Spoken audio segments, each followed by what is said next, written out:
Bonjour et ravi de vous accueillir. Aujourd'hui, on va voir la méthode simplifiée pour augmenter son nombre d'inscrits à sa newsletter sans dépenser un centime de sa poche. Alors vous avez très probablement à l'heure actuelle un problème avec votre taux d'inscription et vous souhaitez changer les choses. Vous avez mis en place votre stratégie de capture d'email, vous testez des techniques de génération de trafic pour avoir plus d'abonnés, mais en fait, mis à part investir énormément de votre temps, vous ne récoltez que de pauvres miettes. Vos résultats sont presque minables et vous en êtes frustré. Alors, pas de panique, c'est parfaitement normal. C'est pourquoi, aujourd'hui, je vais vous révéler 2 astuces pour augmenter son nombre d'inscrits. Par contre, petite mise au point avant de continuer, vous allez devoir bosser. Et oui, désolé, on n'a rien sans rien. Alors déjà, la première étape, c'est de bannir le mot newsletter. Vous savez, le truc qu'on voit quasiment partout, inscrivez-vous à ma newsletter. Pourquoi ? Parce que les gens n'ont aucune raison valable de s'inscrire à votre newsletter. Pour que tout soit bien clair dans votre esprit, ils s'en foutent de votre newsletter. Alors, la question qu'on peut se poser, mais qu'est-ce qu'ils veulent ? Ils veulent des bénéfices, c'est-à-dire des éléments, des avantages qu'ils vont obtenir. Ils doivent pouvoir visualiser le changement que ça va apporter dans leur vie. Il est important aussi que le cadeau que vous proposez en fait en échange de l'inscription, ce qu'on appelle aussi donc l'incentive à l'inscription, très important, il est même capital. Trop de personnes en fait ne prennent pas en compte cet élément et proposent tout et n'importe quoi.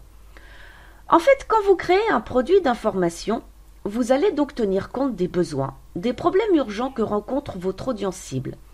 Eh bien, en fait, il doit en être de même pour votre cadeau. Alors, autant vous dire que ce n'est pas avec votre newsletter que votre mailing list va prendre du volume. Tout commence par votre incentive. Elle doit donc résoudre un problème pénible, mais surtout, quand votre audience cible en fait a son nez dessus, elle doit pouvoir se dire « ce truc-là, c'est pour moi, c'est exactement ce que je recherche ». Alors il est clair que vous ne devez pas donner tout le système, mais uniquement une technique qui permet d'obtenir des résultats. Alors par exemple, pour un produit sur l'emailing, je pourrais créer une incentive qui permet de booster tout simplement son taux d'ouverture grâce au titre des messages. Pour un produit sur la gestion du stress, ici je pourrais parler de l'EFT.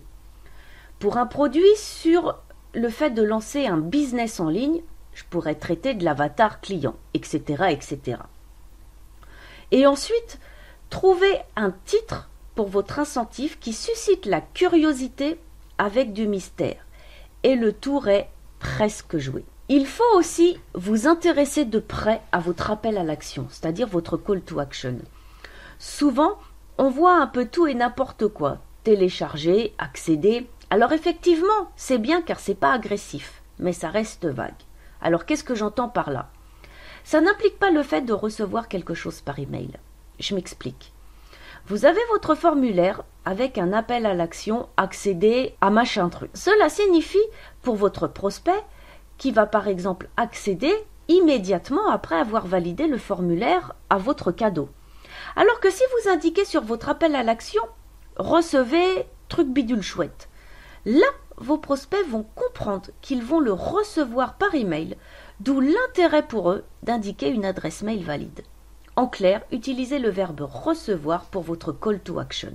Alors, avec une bonne incentive à l'inscription, ainsi qu'un bon appel à l'action, on peut facilement et rapidement augmenter son nombre d'inscrits sans devoir payer quoi que ce soit. On se retrouve très bientôt dans une prochaine vidéo.